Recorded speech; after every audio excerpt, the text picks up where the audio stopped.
پاکستان سے ٹیلی phone line پہ ہمارے ساتھ موجود ہیں، اور ان سے جو سوال ہم پوچھنا چاہتے ہیں آج وہ، کیونکہ پچھلے دنوں جب سے یہ بلاسفیمی لاز کی گفتگو چل رہی ہے اور اس پہ ایک ڈیبیٹ چل رہی ہے، تو ہم سب جانتے ہیں جو پاکستانی مطلب میڈیا اور ٹیلی ویژن چینلز کو اور اخبارات کو دیکھنے والے پڑھنے والے لوگ ہیں کہ یہ ڈیبیٹ جو حال ہی میں جو اٹھی ہے یہ آسیہ بی بی کے حوالے سے اٹھی۔ لیکن ایک عجیب بات یہ ہے کہ جب بھی کوئی بھی بات اٹھتی ہے اس کا جو اینڈ رزلٹ ہے، جو اس کی تان ہے، وہ لا کے جماعت احمدیہ کے اوپر توڑی جاتی ہے۔ پتہ نہیں اس میں کیا حکمت ہے اور کیا اس میں یہ لوگ سمجھتے ہیں کہ دانش مندی ہے، لیکن ابھی بھی ایسا ہوا۔ آسیہ بی بی تو کہیں پیچھے پس منظر میں رہ گئی، ڈیبیٹ چلتے چلتے پھر جو ہے وہ ان لوگوں کی آ کے تو جماعت احمدیہ کے اوپر رکی ہے۔ اس میں اب وہ ہر طرح کی بات جو جس کے جی میں آتی ہے کرتے ہیں۔ اس سوال کی امپورٹنس اس لیے نہیں ہے کہ اسے اٹھایا کس نے، کیونکہ جن لوگوں نے اٹھایا ہے وہ آپ لوگ بھی جانتے ہیں، ان بیچاروں کی حیثیت تو کچھ ہے نہیں۔ کبھی وہ مفکر اور دانشور بن جاتے ہیں، کبھی وہ حضرت رسول کریم صلی اللہ علیہ وسلم کی مہر نبوت کے محافظ بن جاتے ہیں، اور مہر نبوت کے محافظ بن کے ایک دم وہ ویسٹرن ڈیموکریسی کے ایڈوکیٹ بن جاتے ہیں۔ اس لیے ان کی بات تو ہمارے لیے بھی بے معنی ہے، دوسرے سب ویورز بھی جانتے ہیں کہ ان کی اپنا سٹانس ہے کوئی نہیں، کیونکہ جب کسی کی مخالفت بھی کی جاتی ہے تو اپنا ایک سٹانس خود اپنے اوپر تو واضح ہونا چاہیے کہ ہم کہاں کھڑے ہیں۔ تو آپ جب خود ہی ٹمک ٹوئیاں ادھر ادھر مارتے رہیں گے تو اپنا سٹانس خود بھی واضح نہیں ہو سکے گا۔ پچھلے 120 سال میں ہم نے جماعت احمدیہ کے مخالفین کا یہی رویہ اور یہی رجحان دیکھا، جس کی وجہ سے ان کا انجام بھی آپ کے سامنے ہے، جماعت احمدیہ کی ترقیات بھی آپ کے سامنے ہیں۔ لیکن ضروری کیوں ہے؟ کیونکہ بہرحال بعض فیکٹس ہیں جنہیں کہ بیان کرنا ضروری ہوتا ہے، خاص طور پہ ایسے میں جب کہ ان کے گرد ایک دھند پروپیگنڈے کی کھڑی کی جا رہی ہو، تو مناسب ہوتا ہے کہ اس وقت فیکٹس کو جس طرح سے وہ ہیں اس طرح سے بیان کر دیا جائے۔ مجیب الرحمان صاحب السلام علیکم ورحمۃ اللہ۔ مجیب الرحمان صاحب ٹیلی فون لائن پر ہمارے ساتھ ہیں، ان سے ہم بات کرنا چاہتے ہیں۔ جی مجیب الرحمان صاحب السلام علیکم ورحمۃ اللہ۔ جی ٹھیک ہے، ہم مجیب الرحمان صاحب سے دوبارہ رابطہ قائم کرنے کی کوشش کر رہے ہیں، اور اس دوران میں تھوڑا سا اپنے ناظرین کو بتا دوں کہ وہ دراصل وہ ڈیبیٹ ہے کیا جس پہ کہ ہم آج مجیب الرحمان صاحب سے ان سے ویو پوائنٹ ان کا لیں گے اور حقائق ان سے معلوم کریں گے۔ وہ یہ ہے کہ پچھلے دنوں جو پروپیگنڈا بلاسفیمی لاز کے حوالے سے، توہین رسالت کے قوانین کے حوالے سے پاکستان میں بھی اور برطانیہ کے بعض چینلز کے اوپر بھی کیا گیا، وہ یہ ہے کہ جو پاکستان میں توہین رسالت کے قوانین ہیں وہ کسی بھی طرح سے جماعت احمدیہ کو افیکٹ نہیں کرتے، اور ان قوانین کے حوالے سے یہ کہنا درست نہیں ہے کہ ان قوانین کی وجہ سے پاکستان میں جو جماعت احمدیہ کی پرسیکیوشن ہے وہ اسٹیٹ بیکڈ ہے۔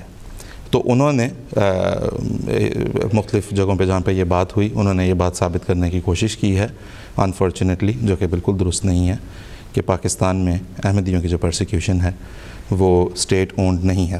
جب ہم ابھی مجیب صاحب سے بات کریں گے اور ان سے یہ حقائق معلوم کریں گے، اس میں ایک وضاحت یہ ہے، وہ ہمیں ظاہر ہے اس حوالے سے بتائیں گے جو پاکستان میں احمدیوں کے اوپر کثرت کے ساتھ بلاسفیمی لاز کا غلط استعمال کیا گیا، غلط اطلاق کیا گیا، اور کس طرح سے اسے جو ہے وہ جماعت احمدیہ کو ایذا اور تکلیف اور ظلم پہنچانے کا موجب بنایا گیا۔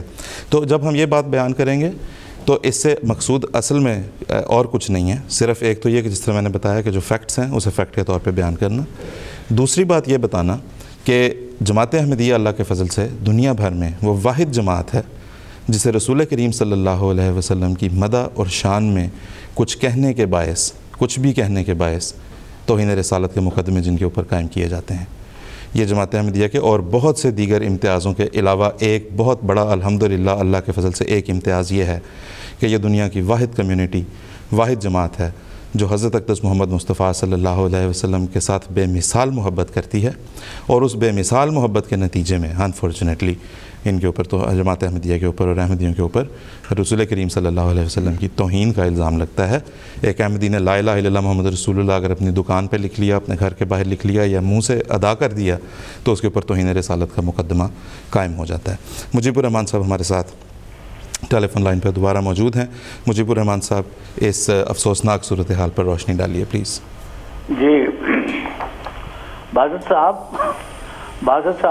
جی مجیب صاحب، اگر کسی چینل پر کسی بھلے مانس نے یہ کہا ہے کہ احمدیوں پر توہین رسالت کے کوئی مقدمے پاکستان میں نہیں بن رہے اور کوئی مقدمہ نہیں ہے، تو اس بھلے مانس کا اچھا مطلب بھی لینا چاہیے اس کا مطلب یہ ہوگا کہ پاکستان میں احمدیوں پر فی الواقعہ کوئی سچا مقدمہ توہین رسالت کا نہیں بنا. دراصل بن ہی نہیں سکتا. جتنے بھی بنے وہ جھوٹے ہی ہیں. جیسے آپ نے فرمایا کہ حضرت صلی اللہ علیہ وسلم کے بارے میں تو حضرت باری سلسلہ احمدیہ نے فرمایا ہے ربط ہے جہاں کو میری جان محمد سے مدام. اور پھر فرمایا ہے کہ جانو دلم فدائے جمال محمد حاکم نثار کوچہ آل محمد. بہت شعر ہیں. فرمایا بعد خدا بعشق محمد مخمرم. تو احمدی کے بارے میں حضرت مسیح موعود علیہ الصلوۃ والسلام کے ارشادات کی روشنی میں حضرت صلی اللہ علیہ وسلم کی محبت اور عشق، جیسے کہ قرآن شریف نے ارشاد ہے حضرت صلی اللہ علیہ وسلم کی محبت جو ہے ہمارا جزو ایمان ہے. حضرت مسیح موعود علیہ الصلوۃ والسلام نے ایک جگہ فرمایا ہے کہ اگر یہ لوگ ہمارے بچوں کو ہماری آنکھوں کے سامنے قتل کر ڈالتے، ہمارے بھائی اور دنیا کے عزیزوں کو ٹکڑے ٹکڑے کر ڈالتے، پھر بڑی ذلت سے ہمیں جان سے مار دیتے، ہمارے تمام اموال پر قبضہ کر لیتے، تو واللہ ثم واللہ ہمیں وہ رنج نہ ہوتا اور کبھی دل اس طرح نہ دکھتا جو ان گالیوں سے اور توہین سے دکھتا ہے جو ہمارے رسول صلی اللہ علیہ وسلم کے شان میں گستاخی کی گئی. تو حضور کے شان میں گستاخی احمدی تو برداشت کر ہی نہیں سکتے. ایک جگہ حضرت مسیح موعود علیہ السلام نے فرمایا میری آنکھوں کی پتلیاں نکال دی جائیں اور میں اپنے تمام برادوں سے محروم کر دیا جاؤں تو وہ بھی میرے اوپر اتنا دوبر نہیں ہے. تو احمدیوں کا تو ہر بچہ جو ہے وہ ناموس رسالت پر ہر قربانی دینے کو تیار رہتا ہے. اور ہمارا تو یہ حال ہے کہ ہمارے آقا و مولا محمد مصطفیٰ صلی اللہ علیہ وسلم کی محبت اور عشق جو ہے ہمارے دل تو اس طرح سے اسفنج کی طرح بھرے ہوئے جیسے اسفنج پانی سے بھرا ہوا ہوتا ہے. ہمارے دل کو کوئی چھو کر تو دیکھے عشق محبت کے علاوہ اس میں سے کچھ نہیں نکلے گا. حضرت صلی اللہ علیہ وسلم کی محبت ہی اس میں سے ٹپکے گی. اب جو توہین رسالت کے مقدمات ہیں وہ احمدیوں پر کوئی سچا مقدمہ قائم ہونے کا تصور بھی نہیں کیا جا سکتا. لیکن بہرحال اس بات کو میں تھوڑا سا آگے عرض کرتا ہوں. آپ نے جو فرمایا کہ پاکستان میں صورتحال کیا ہے، اس بحث کے دوران بہت ساری جو اعداد و شمار ہیں، بہت ساری فگرز جو ہیں سامنے آئی ہیں جن کے اوپر بہت بڑی حد تک لوگوں نے اتفاق کیا ہے. پاکستان کے میڈیا کے مطابق پاکستان میں توہین رسالت کے کل مقدمات 964 ہیں. ان میں سے 479 مقدمات جو ہیں 479 وہ مسلمانوں پر قائم کیے گئے، عیسائیوں پر 119 قائم کیے گئے، 14 ہندوؤں پر قائم کیے گئے، 10 کچھ دوسرے مذاہب کے لوگوں پر، اور 340 مقدمات پاکستان میں احمدیوں پر توہین رسالت کے قائم کیے گئے ہیں. اب یہ کہنے والے یہ کہتے ہیں کہ جی یہ قانون جو ہے اس میں کوئی جانبدارانہ اور امتیازی قانون نہیں ہے. آخر مسلمانوں پر بھی مقدمے بن رہے ہیں اور مسلمانوں کے مقدمات میں سے 479 مقدمات پر تو مسلمانوں پر ہی ہیں. تو یہ کہتے ہیں گویا قانون میں کوئی امتیاز نہیں ہے، قانون کوئی غیر مسلموں کے خلاف نہیں. سوال یہ نہیں ہے کہ قانون کس کے خلاف ہے یا نہیں ہے. سوال یہ ہے کہ اس کے استعمال کی زد میں کون کون آ رہا ہے. مسلمان بھی آ رہے ہیں، ٹھیک ہے.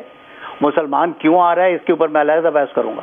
لیکن احمدیوں پر جو زد پڑتی ہے دوسروں پر، یہ ہمارے میڈیا میں بہت آئی ہے بات کہ جی ہاں مقدمات تو بنے ہیں پر سزا تو کسی کو نہیں ہوئی. کیا مطلب ہے اس کا؟ کہ جھوٹے مقدمات قائم ہوئے. بڑی واضح بات. اور میڈیا میں یہ بات آئی ہے کہ لوگ اپنی جائیدادوں کے جھگڑے نپٹانے کے لیے، اپنے ذاتی دشمنیاں نپٹانے کے لیے جھوٹے مقدمے قائم کر دیتے ہیں. مسلمان بھی ایک دوسرے پر کرتے ہیں. بڑی بدقسمتی کی بات. لیکن یہ ایک بات یہ ہے کہ مقدمات جھوٹے ہوتے ہیں. وہ کیوں ہوتے ہیں اس کا میں تھوڑا سا تجزیہ آپ کو پیش کروں گا. لیکن احمدیوں کا معاملہ تو بالکل ہی اور.